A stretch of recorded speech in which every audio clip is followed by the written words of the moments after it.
masahista. Una po ay itago niyo na lamang ako sa pangalang Belinda.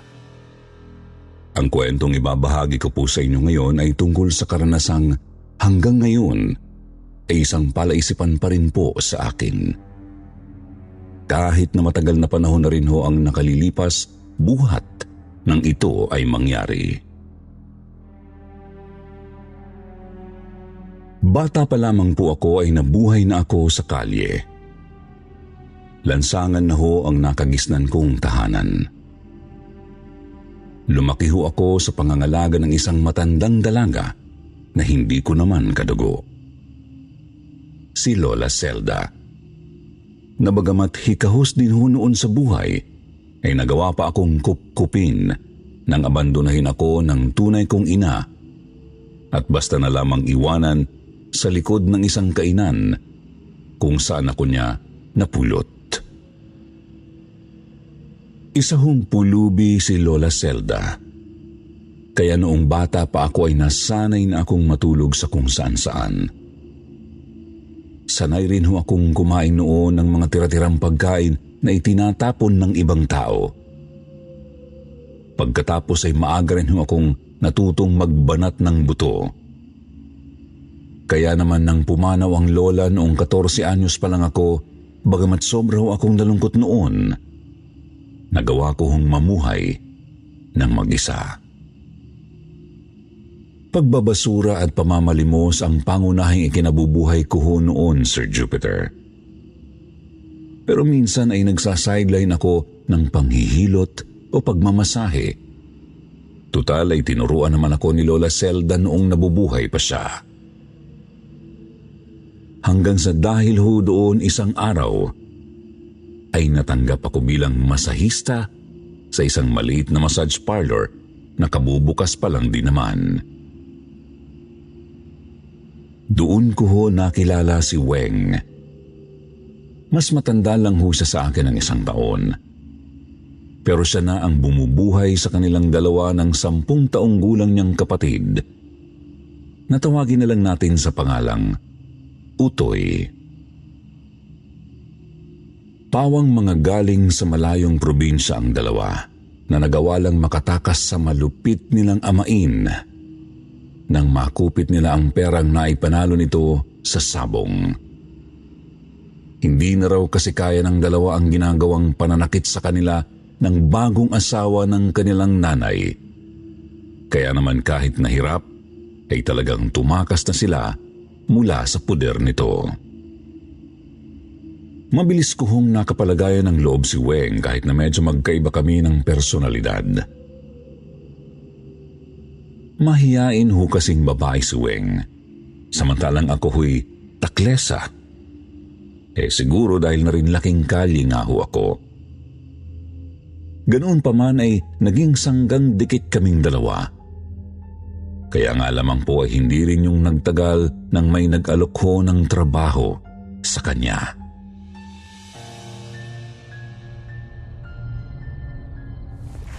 Nakakalungkot naman, Weng, kung kailan naman palagay na ang loob ko sa kakapaalis.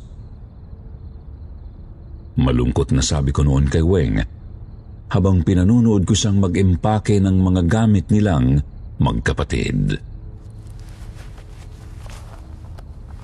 Pasensya ka na, Belinda ha, kung pwede lang kitang isama, talagang isasama kita doon.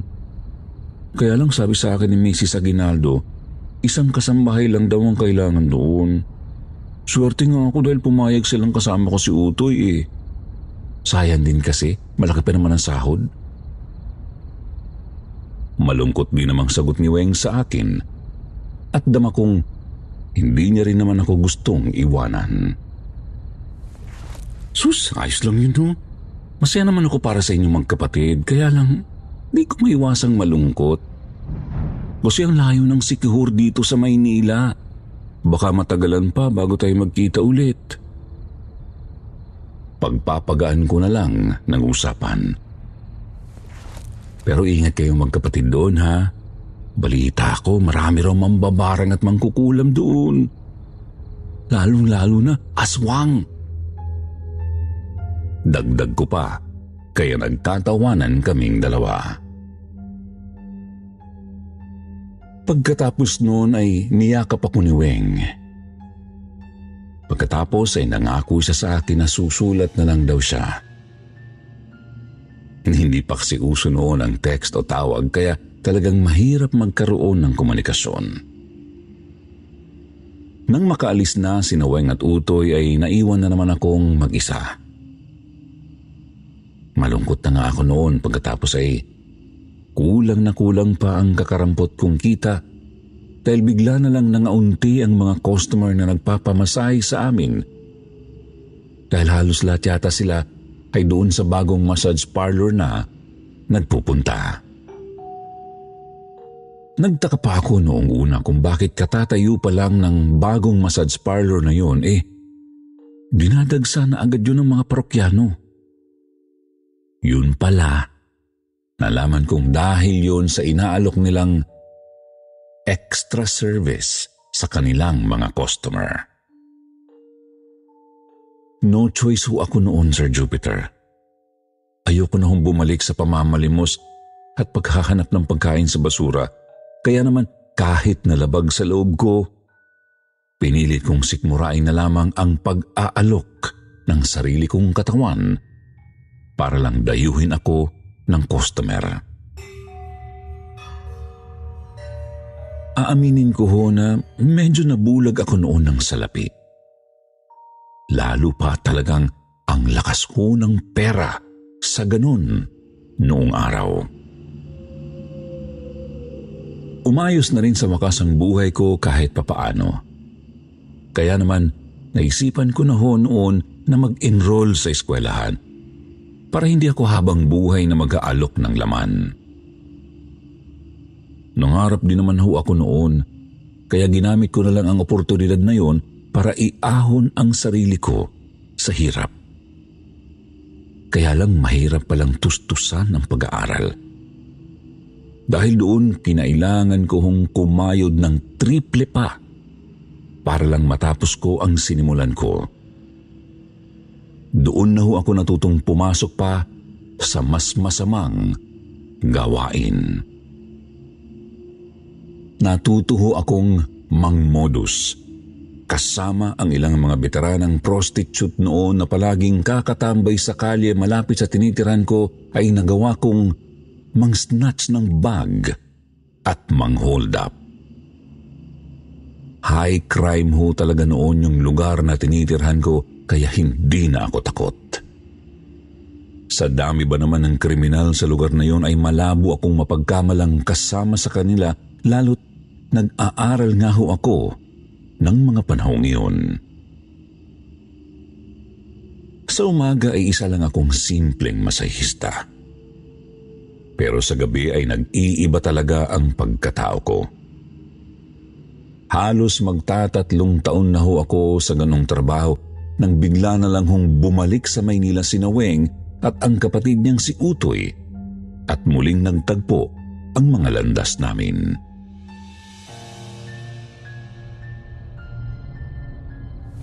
Hindi kami sinuwerte sa pinasukan ko noon, Belinda. Tulad din sila ni Tatay Gardo. Pinagmamalupitan nila kami. Umiiyak na kwento pa sa akin ni Weng nang tanungin ko siya kung anong nangyari sa kanila sa Siquijor. Baka naman pwede mo akong tulungan, Belinda. Kailangan ko lang talaga ng trabaho. Baka may alam kang pwedeng pasukan. Hindi naman ako nagdalawang isip na aminin kay Weng kung anong totoong trabaho ko.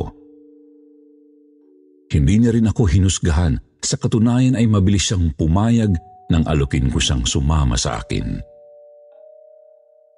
Dahil doon ay agad ko siyang tinuruan ng lahat ng nalalaman ko para lang makasurvive kaming pareho sa malupit na mundo. Sigurado ka bang ayos lang sa'yo itong gagawin mo, Weng? Nag-aalalang tanong ko kay Weng sa unang sabak niya sa pagbibigay ng extra service sa kanyang customer. Mabilis niya naman akong tinanguan.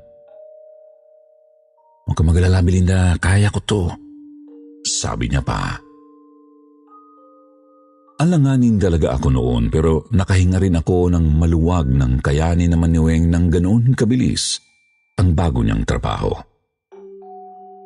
Yun pala, ang sabi sa akin ni Weng, sanay na raw talaga siya sa mga ganoong gawain dahil hindi lang naman siya sinaktan ng amain niya.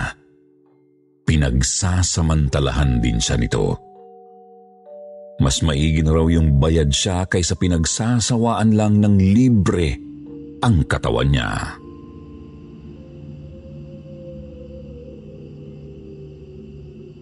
Naging magaling sa trabaho niya si Weng. Ang lakas niyang kumita noon, kaya lang ipinagtataka ko kung bakit palagi na lang siyang nagpapaiwan mag-isa sa mga customer niya. Hindi rin siya sumasabay sa akin pauwi.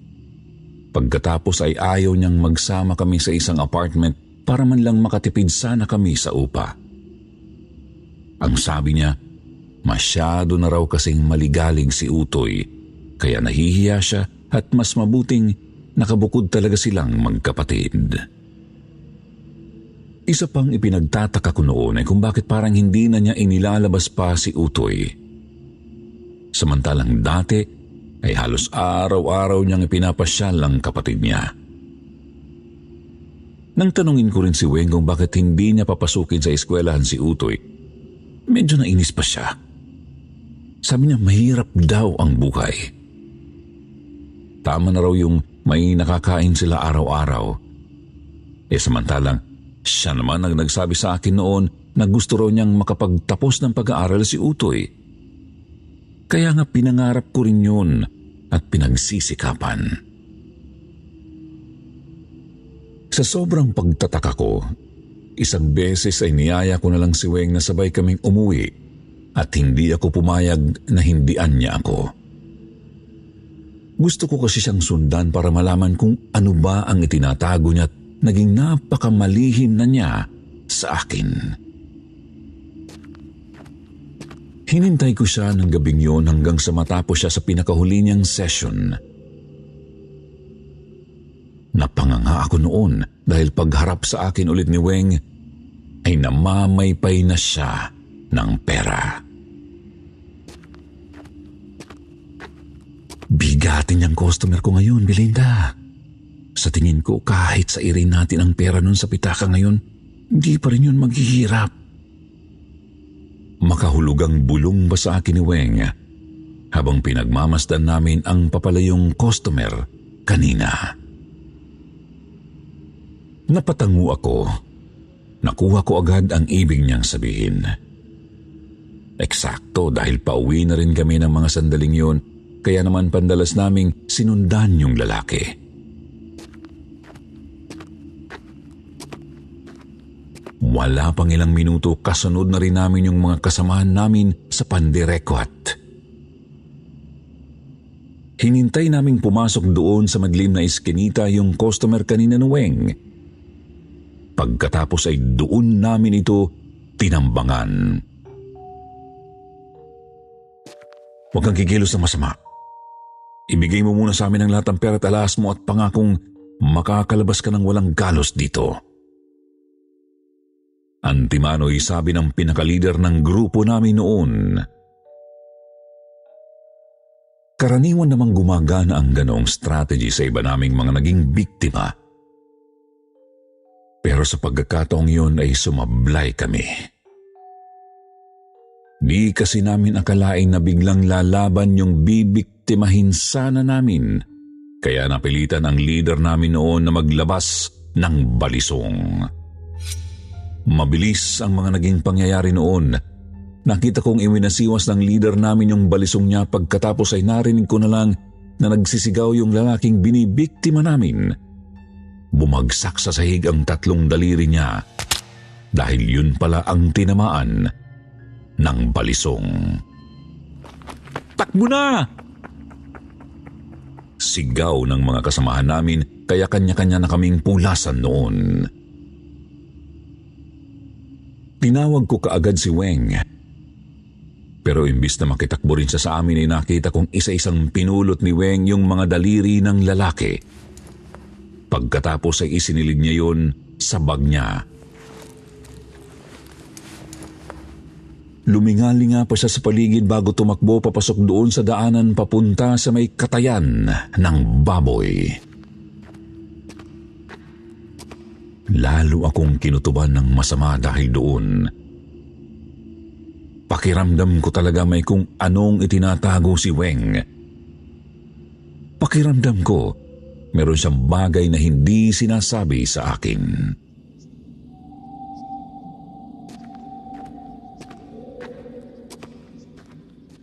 Nang gabing yun ay talagang sinundan ko si Weng. Hindi ko na kayang tiisin pa noon ang kutob ko, kaya palihim kong inalam kung saan siya pupunta.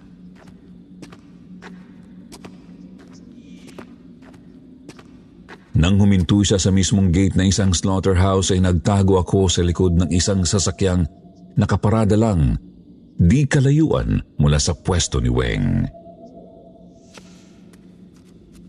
Maya-maya pa bumukas ang gate ng katayan.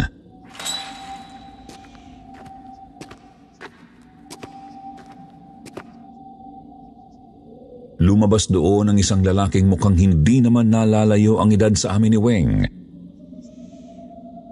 At dahil nasa malapit lang ako ay dinig ko ang pinag-uusapan nila. "Sakto ang dating mo, Weng. Magsasara na kami." Masayang sabi nung lalaki na sa palagay ko'y may kursunada pa kay Weng. Nakita kong iniabot niya kay Weng ang isang bag na kulay puti na mukhang dugo ng baboy ang laman, base sa itsurang nakita ko. "Nako, salamat Joel." Mabilis namang sabi ni Weng sa lalaki. "Bawi ka sa susunod, Weng. Ipagtira mo ako ng dinuguan mo. Mukhang mabenta eh. Halos araw-araw ko na lang yata bumibili ng dugo ng baboy dito sa amin."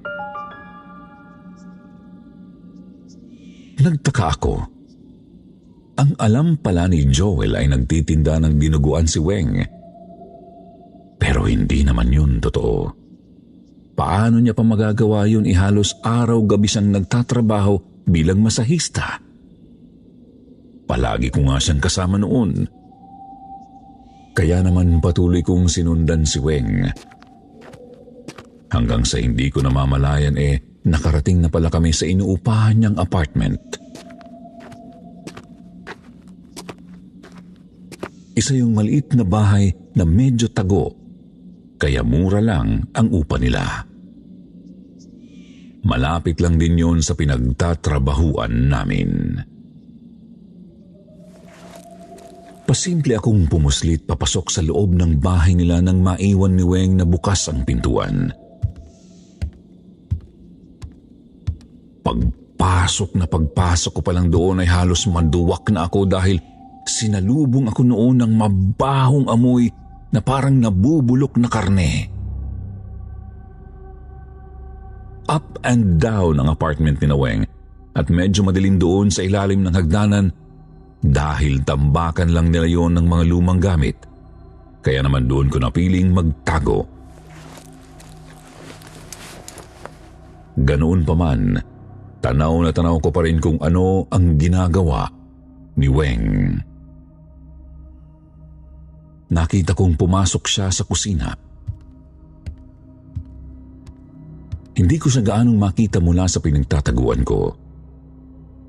Pero naaninag kong isinalin sa isang palanggana ang dugo ng baboy na binili niya kanina. Pagkatapos nung naibinuksan niya ng mas malawak ang pintuan, kaya naman tumambad sa harapan ko ang buong kusina.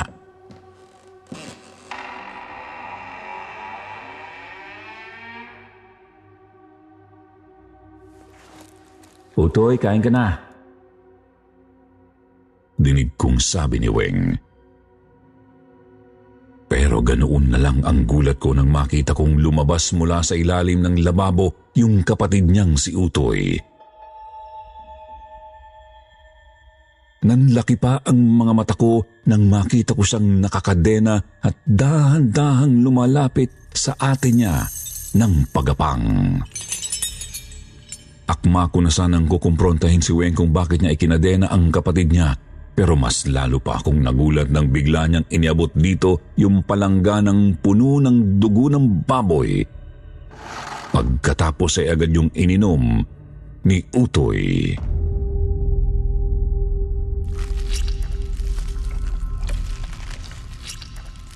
Muntik na akong mapasigaw noon. Buti na lang talaga ay natakpan ko ang sarili kong bibig bago pa may lumabas na boses mula sa lalamunan ko.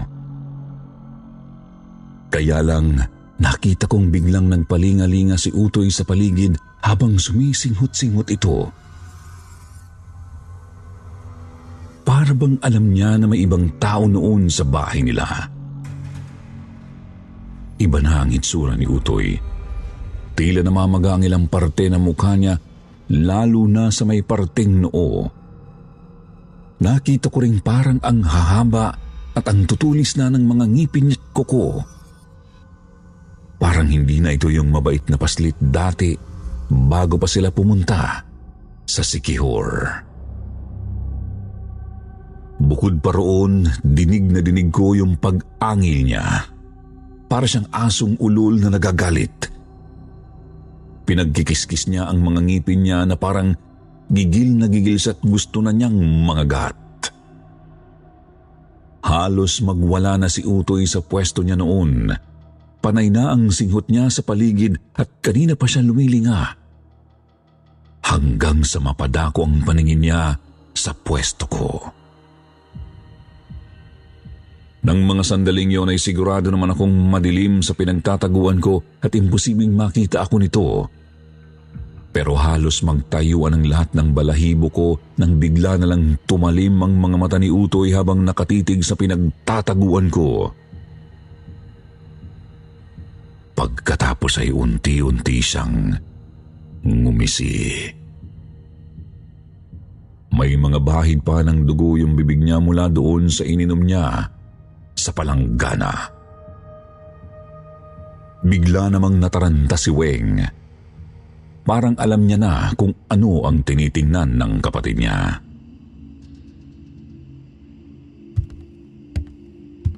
"Sino nandyan?" Kinakabahang tanong ni Weng, kaya wala na akong nagawa pa kundi ipakita ang sarili ko. Weng, ako to. Belinda, bakit nandito ka? Hindi ka dapat nagpunta rito. Parang naiiyak pang sabi ni Weng kasabay ng lalo pang pagwawala ni Utoy. Utoy, ano ba? Si Ate Belinda mo yan. Tumigil ka. Saway ni Weng sa kapatid. Pagkatapos ay dali-dali niyang hinalungkat ang kanyang bag. Nakita kong kinuha niya mula roon yung mga pinulot niyang putol na daliri kanina. Pagkatapos yun, ang ibinigay niya kay Utoy. Hindi ko napigilang masuka nang makita kong dali-dali yung inabngab ni Utoy at kinain sa loob lang ng ilang segundo.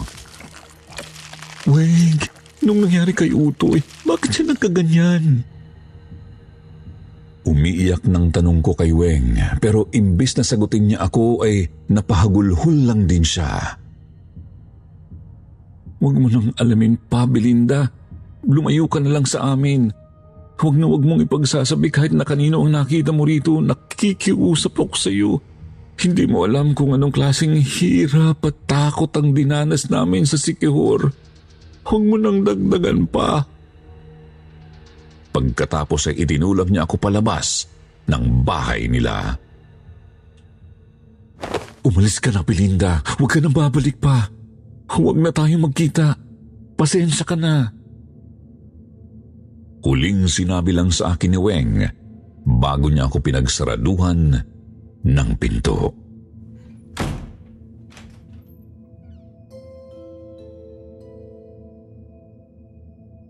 Lutang na lutang ako nang umuwi ako sa sarili kong apartment.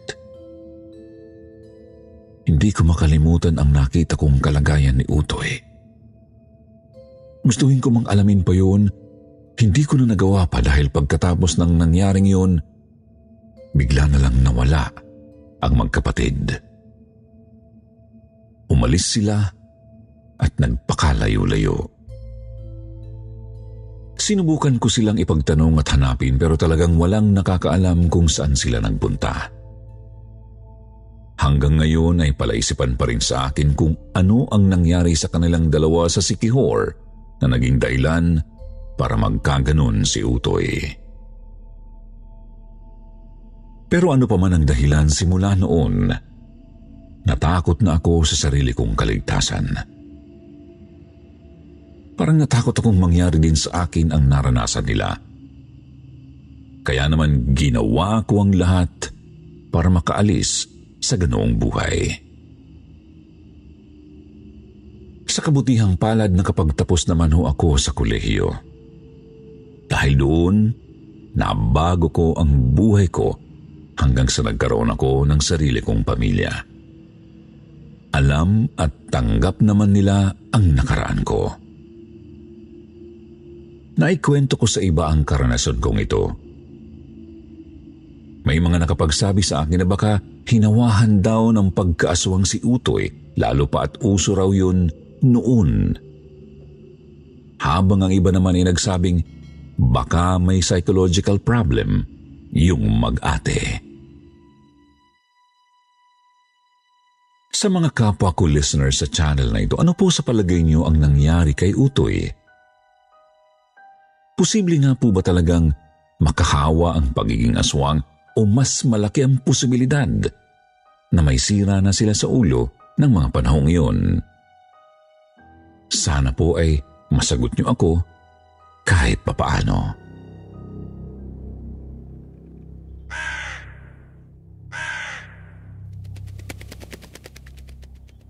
Itim na sisiw.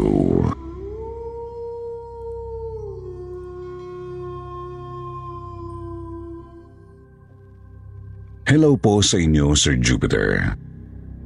Tawagin niyo na lamang po akong Marie. 25 years old po at nakatira ngayon sa isang bayan sa Batangas. Ang kwentong ibabahagi ko po sa inyo ay hindi tungkol sa akin, kundi tungkol sa nangyari sa pamilya ng lola ko na ina naman ng aking mama. Bata pa lamang daw po ang aking lola Gloria nang mangyari ang isang trahedya sa kanilang pamilya na hinding-hindi niya malilimutan. Noong araw daw po ay talagang napakahirap ng buhay ng kanilang mag-anak. Kaya nga halos lahat silang 7 magkakapatid ay hirap na makapasok sa eskwela.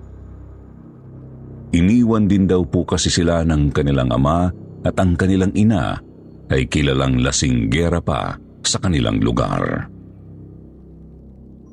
Mabuti na lamang at ang panganay nilang kapatid ay pinunan ang lahat ng kakulangan ng mga magulang nila. Si Marieta, ang kanilang mabait na ate. Tahimik daw po si Marieta. Mahiyain pero madiskarte ito at matalino kahit na hindi naman ito nakatungtong man lang sa eskwelahan.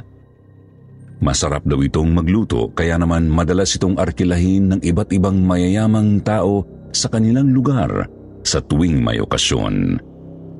Kaya lang isang araw ay bigla na lamang pong nagbago ang lahat nang magdesisyon ang ina nila na ibenta si Marieta sa isang matandang mayamang may sakit kapalit ng malaking halaga.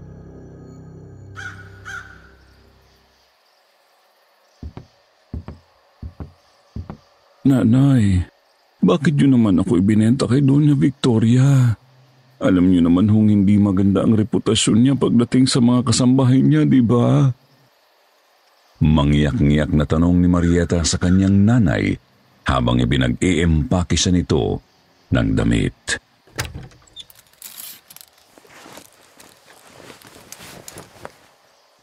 Binayaran na ako ni Doña Victoria, Marieta, kaya wala ka nang magagawa. Tisin mo na lang dahil para naman yun sa mga kapatid mo. Matigas namang sagot ng kanyang ina na nagpatulo na ng pinipigilang luha ni Marieta. Para ho ba talaga sa mga kapatid ko o para sa bisyo nyo? Babayaran ko na lang ho ang pera ni Doña Victoria. Magkano ho bang ibinigay niya sa inyo? Hindi na nakapagpigil pang sabi ni Marieta sa ina. Pero sinagot lang siya nito ng isang nakaiinsultong ngisi. 10,000. Ano? Kaya mong bayaran? Kahit siguro makandakuba ka, Marieta, hindi mo maibabalik ang halagang iyon. Kaya sumunod ka na lang, dahil kung hindi ay isa sa mga kapatid mo na lang ang papupuntahin ko roon.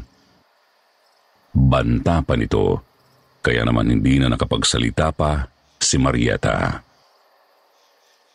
Takot na takot daw si Lola Gloria noon, Sir Jupiter. Siya ang ika-4 sa magkakapatid, pero siya rin ang ikalawang babae sa kanila. Kaya naman nangamba siya na kung tatanggi ang kanyang ate Marieta ay baka siya naman ang gawing kapalit ng kanilang ina. Nakasilip siya sa hamba ng pintuan habang nag-uusap ang kanyang ina at ate Marieta.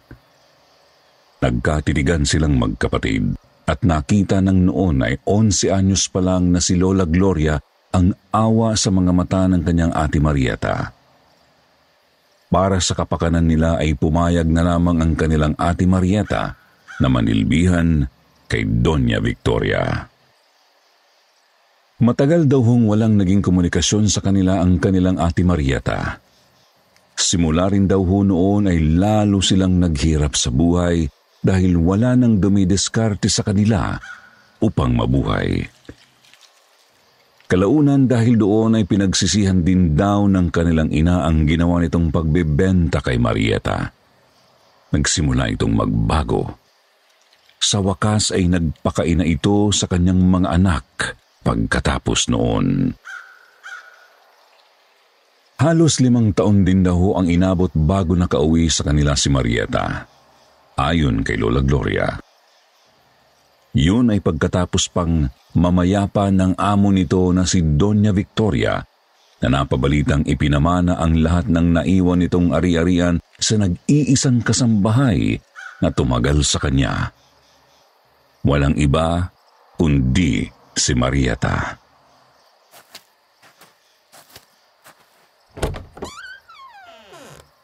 Anak, masaya akong nakauwi ka na. Patawarin mo ako sa lahat ng kasalanan ko sa iyo, anak.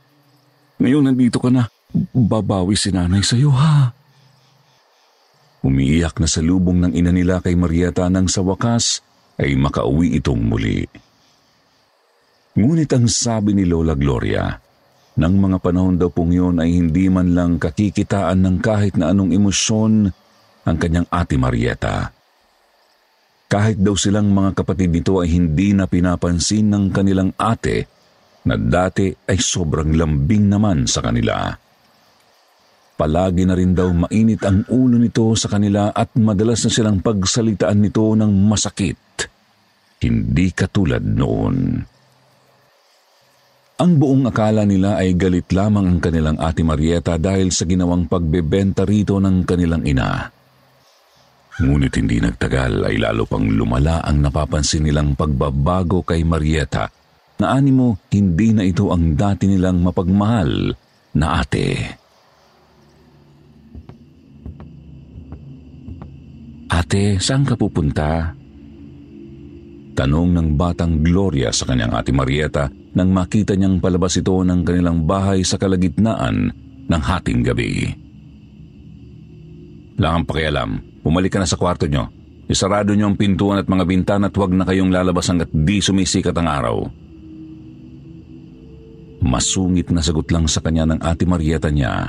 Pagkatapos ay tuluyan na itong lumabas. Pero hindi raw po mapakali noon si Lola Gloria dahil sa pag-aalala niya sa kanyang ate. Ilang araw na raw kasi nilang napapansing lumalabas ito tuwing gabi. Pagkatapos ay madaling araw na ito kung umuwi. Malamig pa naman daw ang simoy ng hangin ng gabing yun at walang bituin sa langit. Mukhang nagbabadya ng malakas na ulan. Kaya naman napilitan si Lola Gloria na sundan ang kanyang ate Marieta. Tinahak ng kanyang ate Marieta ang isang madilim na daan. papunta doon sa masukal na bahagi ng malapit na kakahuyan. May daanan kasi roon papunta sa kabilang barangay. Susundan pa raw sana ni Lola Gloria ang kanyang ate pero bigla na lang itong nawala. Bagkus ay biglang nakakita si Lola Gloria ng baboy Ramon na tumatakbo papasok sa kakahuyan. Kaya naman sa takot niya ay umuwi na nga lang talaga siya ng bahay. Ganoon pa man ay inabangan niya ang pag-uwi ng kanyang ate Marieta. Mga 4:00 na ng madaling araw nang sa wakas ay makauwi ito.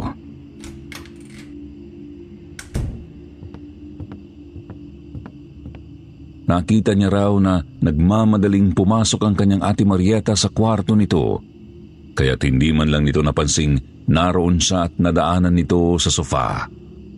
Kaya lang napakunot ang noo ni Lola Gloria dahil nakita niyang may kulay pulang mantsa ang damit ng kanyang ate.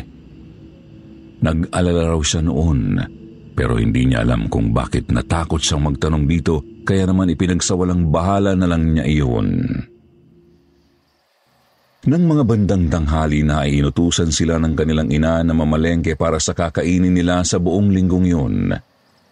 Medyo maganda na raw po ang buhay nila noon dahil nga sa ipinamana ni Doña Victoria sa kanilang ate Marieta. Habang nasa palengke sina Lola Gloria kasama ang isa pa niyang kapatid ay ganoon na lang ang gulat nila nang may masagap silang balita tungkol sa nangyari daw sa kabilang barangay. Mayroon daw kasing natagpo ang bangkay sa ilog doon na wasak ang dibdib at nawawala ang lamang loob. Para daw itong inatake ng isang mabangis na hayop o isang aswang. Naku, sino kayang may gawa nun? Dinig nilang tanong ng isang tsismosang tindera sa palengke. Nakakatakot naman. Kaya ang mga anak ko talagang ayaw kong palabasin ng gabi. Hindi lang naman ito ang unang beses na may napabalitang ganyan dito sa atin. Sagot naman ng kausap nito. Kaya nga, at eto pa, may nakakita raw ng isang pag-alagalang baboy na mo kagabi doon sa kabilang barangay. Sinubukan pa nga raw nilang habulin pero bigla raw nawala eh. Biglang kinutuban ng masama si Lola Gloria. Naalala niya bigla ang nakita niyang baboy damo noong sundan niya ang kanyang ate Marieta kagabi. Pati na rin ang duguan nitong damit ng umagang yun. Ayaw man daw pong paniwalaan ni Lola Gloria ang naiisip niya ng mga sandaling yun ay hindi niya mapigilan dahil sa mga senyales na nakikita niya sa kanyang ate. Dahil doon, kinagabihan ay kinausap niya ang isa niyang mga kapatid na sundan nila ang kanilang ate Marieta. Mabuti na lang daw po at pumayag ang kanyang kuya Gregorio, ang pangalawa sa kanilang magkakapatid. Nag-aalala na rin daw kasi ito sa kanilang ate Marieta. Sa pagsunod nila sa kanilang ate ay hindi nila akalaing doon na nila makukumpirma ang hinala ni Lola Gloria. Kitang-kita raw po nila kung paano nagpalit ng anyo ang kanilang ate Marieta at naging isang baboy ramo sa gitna ng kakahuyan. Kaya lang bago pa sila tuluyang makauwi ay naramdaman sila ng kanilang ate na naging dahilan naman upang habulin sila nito. Dinambaraw nito si Kuya Gregorio at akmang sasakmalin ito nang bigla raw sumigaw si Lola Gloria. Ate, huwag! Ate, huwag ang kuya, kapatid mo yan, humanap ka na lang ng iba. Naiiyak na sabi ni Lola Gloria. Binalingan siya ng masamang tingin ng kanyang ate Marieta pero nakinig din naman ito sa kanya at tumakbo itong palayo. Hindi raw po itinago ni na Lola Gloria at ng kanyang kuya Gregorio ang natuklasan nila tungkol sa kanilang ate. Isinumbong nila ito sa kanilang ina. Kaya naman lahat sila ay inabangan ang pag-uwi ng kanilang ate Marieta. At tulad ng kanilang inaasahan ay duguan nga ito nang umuwi. Anak, anong ginawa sa iyo ni Doña Victoria? Bakit nagkaganyan ka? Iyak ng iyak ang kanilang ina nang kumprontahin nito ang panganay na anak. Nay, ginawa niya akong tagapagmana. Sa akin niya ipinasa ang sumpa ng lahi nila para magawa na niyang magpahinga. Ayoko sana, Nay. Ayoko sana. Pero tinakot niya ako na kayo ang babalikan niya kapag hindi ako pumayag sa gusto niya. Umiiyak namang pag-amin ni Marieta sa ina. Wala na raw kasing ibang kamag-anak si Doña Victoria, kaya wala itong mapagpasahan ng pagiging aswang nito. Kaya naman kahit na sobrang tanda na ng Donya ay hindi pa rin ito binabawian ng buhay. Isa na akong halimaw, Nay. Hindi ko na napipigilan ang gutom ko at ang matinding pagkatakam ko sa puso ng mga lalaki. Ilan na rin ang napatay ko, Inay. Ayoko na ho. Pero hindi ko talaga mapigilan. Dagdag pa nito, kaya naman nag-iyakan ang kanilang buong pamilya. Bago pa sumapit ang dilim ay napagpasyahan ng lahat na itali na lamang sa loob ng kanyang silid si Marieta. Nang sa ganon ay hindi na ito makatakas at makagawa ng hindi maganda laban sa ibang tao.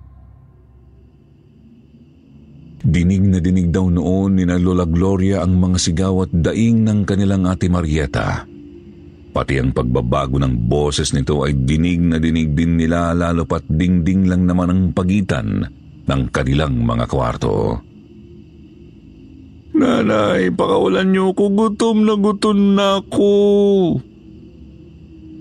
Minsan ay sasabihin daw ng kanilang ate Marieta, Nay, huwag niyong aalisin ang kadena ko. Huwag kayo lalapit sa akin dahil baka masaktan ko kayo. Ngunit maya-maya ay bigla ring bawi nito. Ani mo may dalawang pagkatao raw si Marieta na naglalaban sa magkasalungat nilang kagustuhan. Pero maya-maya raw ay bigla na lang tumigil ang ingay nito. Tumahimik ang paligid. Halos mabingi sila sa sobrang tahimik na maging ang mga kuliglig daw noon ay parang nag-aabang sa susunod na mangyayari. Ganoon na lang ang gulat nila nang biglang may kumalabog sa pintuan ng kanilang kwarto. Nagyakap-yakap daw silang magkakapatid noon kasama ang kanilang ina. Ayon kay Lola Gloria, iyak sila ng iyak dahil parang binubuksan daw ng kanilang ate Marieta ang pintuan ng kanilang silid. Marieta, anak, natatakot na ang mga kapatid mo. Huwag mo silang sasaktan, anak. Sigaw ng kanilang ina habang halos lahat silang magkakapatid ay nakapulupot sa bewang nito. Mabuti na lang biglang huminto sa pagbubukas ng pintuan si Marieta. Mukhang nakinig ito sa kanilang ina. Narinig nila ang mga yabag nito na tumakbo palabas ng bahay. Sinilip pa nila ito sa bintana at nakita nilang lahat na muli itong nag-anyong baboy ramo. Pagkatapos noon muli itong tumakbo papunta sa kakahuyan. Nang gabing yun ay halos hindi raw makatulog ang kanilang buong pamilya sa takot na biglang bumalik ang kanilang ate Marieta at saktan silang lahat. Ngunit muli tulad ng mga naunang gabi ay madaling araw na nang bumalik ito sa kanilang bahay. Ngunit sa pagkakataong ito, ang kanilang ate Marieta ay umuwing may tama sa kanyang likuran. May malaki raw itong sugat kaya hinang-hina itong basta na lang bumagsak sa sahig.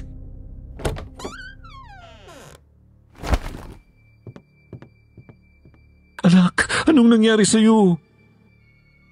Tanong ng kanilang ina kay Marieta. May nanghuhuli na baboy ramo sa sukal. Hinabol niya ako. Magpapalit na sana ako ng anyo pero bigla niya akong tinaga. Sagot naman ito sa hirap na pagsasalita. Diyos ko po, kawawa naman ang anak ko. Hagulhul naman ng kanilang ina. Kasalanan kong lahat ng to. Kasalanan ko kung bakit ka nahihirapan, anak. Mas kailangan ka ng mga kapatid mo kaysa sa akin. Kagabi ko pa iniisip ang desisyong to, anak. Tutal, kasalanan ko kung bakit ka nagkaganyan. Mas maigi siguro kung ako na lang ang aako sa paghihirap mo. Makabawi man lang ako sa mga kasalanan ko, anak.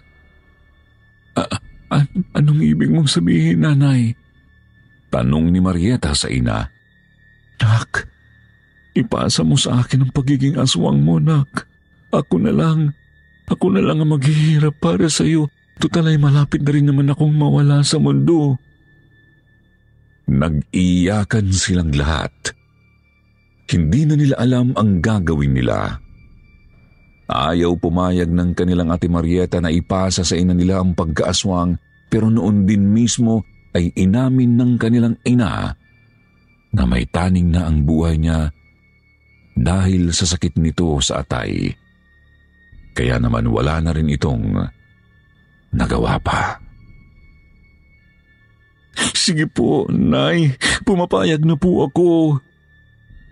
Humahagulhol na sabi ni Marieta sa ina. Huwag kang mag-alala, anak. Magiging maayos din ang lahat. Gagawin ko to dahil hindi mo naman talaga dapat naranasan ng lahat ng to, kundi dahil sa ginawa ko sa iyo. Sana mapatawad niyo akong magkakapatid. Mahal ko kayong lahat. Sagot naman ng umiiyak nilang ina. Ang sabi po ni Lola Gloria, Sir Jupiter, kitang-kita raw nila nang may biglang lumabas na itim na sisiw sa bibig ng kanilang ate Marieta. Pagkatapos ay pumasok yun sa bibig ng kanilang ina. Pagkatapos noon ay bigla na lang daw pong nawalan ng malay ang kanilang ate Marieta. Kitang-kita rin nila nang biglang mamula ang mga mata ng kanilang ina pagkatapos nitong lunukin ang buhay at kulay itim na sisiw. Pagkatapos daw po nito ay nawalan ng malay ang kanilang ate Marieta habang ang kanila namang ina ay nagsuka sa banyo. Ganoon pa man ay sinabi nitong ayos lang daw siya. Inutusan sila nito na dalhin sa ospital ang kanilang ate Marieta upang matahi ang malaking sugat nito sa likod. Sinunod naman daw po nila ito agad. Kaya lang pag-uwi nila ng bahay, wala na ang kanilang ina. Wala na rin daw po ang mga gamit nito at ang tanging naiwan lang ay isang sulat kung saan sinasabi nito ay pupunta raw siya sa malayong lugar para hindi niya masaktan silang magkakapatid. Simula raw po noon ay wala na silang naging balita pa sa kanilang nanay. Samantalang ang kanilang ate Marieta naman, bagat nahirapan itong bumalik sa dating buhay, ay nagawa nitong maging normal ulit. Sa katunayan, ito nga po ang nagpatapos sa pag-aaral nilang magkakapatid. Sa tulong na rin ng kayamanang ipinamana rito ni Doña Victoria. Inialay nito halos ang buong buhay niya para sa kanilang lahat. Hindi na raw po nag-asawa pa si Marieta. Natakot itong magmahal ng sino mang lalaki dahil sa bangungot ng mga nagawa niyang kasalanan simula nang siya ay maging aswang. Talagang hindi na raw po ulit nagpakita ang kanilang ina. Pinalabas na lang nila na umuwi ito sa ibang probinsya upang magpagaling sana ng sakit nito. Pero doon na ito binawian ng buhay. Medyo marami raw kasing kakilala ang kanilang ina at nagtataka ang mga ito kung bakit bigla itong nawala nang wala man lang pasabi. Sa totoo lang, Sir Jupiter, sinabi po sa akin ni Lola Gloria na kamukhang-kamukha ko raw po si Marieta. Ako rin po kasi ang breadwinner sa aming pamilya, kaya naman palagi raw po niyang naaalala sa akin ang panganay nilang kapatid. Hindi ko na po kasi naabutan pa si Marieta dahil noong tumungtong daw po ito sa edad na 40, bigla itong nagkaroon ng sakit sa tiyan. Nagkaroon daw po ito ng stomach cancer at kalaunan nagkaroon daw po ito ng stomach cancer at kalaunan ay binawian din ng buhay. 1 taon makalipas ng pagpanaw nito ay saka pa lang daw po ako ipinanganak ng mama ko, Sir Jupiter. Kaya naman naisipan nilang isunod ang pangalan ko. kay Marieta. Kaya lang po simula nang marinig ko ang kwento tungkol sa kanya ay parang nakaramdam po ako ng takot. Ayoko pong tinatawag ako sa pangalang yun, kaya nakasanayan ko na lang na magpakilala bilang Marie sa ibang tao. Sabi po ni Lola Gloria sa akin, baka raw po ako ang ikalawang buhay ni Marieta, Sir Jupiter. Sobrang dami raw po kasi kaming similarities. Bukod sa pagiging sobrang magkamukha naming dalawa, magaling din po kasi akong magluto. Ang totoo po niyan ay may-ari ako ng isang kainan hindi lang dito sa amin, kundi sa mga kalapit pang lalawigan. Bata pa lang po ako ay pangarap ko ng maging chef at sabi sa akin ni Lola Gloria, ganun din daw po si Marieta. Dahil dyan, gusto ko lang husanan itanong sa mga tagapakinig nyo, Sir Jupiter, kung naniniwala po ba sila sa reincarnation? Sa tingin nyo po ba ay may posibilidad ngang ako at si Marieta ay iisa? Sana po ay masagot nyo ako sa comment section. Kung sakaling pagbibigyan pong ma-post sa mga feature ang kwentong ito sa inyong channel. Maraming salamat po at naway nagustuhan po ninyo ang kwentong ibinahagi ko sa inyo. Sana po ay patnubayan tayong lahat ng Panginoon. Muli, ako po si Marie at ito ang aking true story.